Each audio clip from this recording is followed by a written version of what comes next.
So there's something I call unapologetic tech, and I'll be releasing a book towards the end of the summer called Unapologetic Tech. And it's about bringing your most authentic self to technology. And there is a space for that. And I can prove it because every time I put on a hackathon or an event, those people show up. So we're all looking for a place to see where we belong. And sometimes it may not be at the same table as them. Sometimes we have to create our own table. Yeah, it's interesting. I mean, community building, you just do such an amazing job of that. I've been to a couple of different hackathons that you've put on now. And so I guess could you explain just a little bit more about how, or can you share a specific example of how community input may have changed or enhanced the Revere XR project work? Yeah, I love that. We do a lot of iterations of that. That's important to us.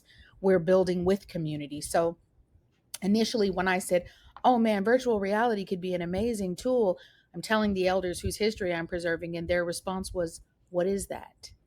And so I realized, oh, wait a minute, we can't even have this conversation until I actually plug you in. So we still do that. We have plugged in thousands of people, introduced them to the technology, introduced them to our work in the technology in 5 cities.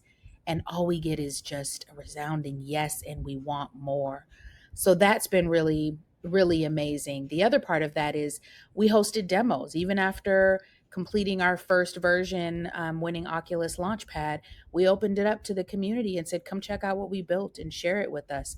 Then we came back and we did it again, and we worked with senior centers and we said, come, seniors, and tell us your stories and tell us if this resonates with you, and let us know if this is reflective of the history that represents you. And we just continue to get a lot of elders who are volunteering their time to tell their stories and share the impact of that history. And we welcome it every single time.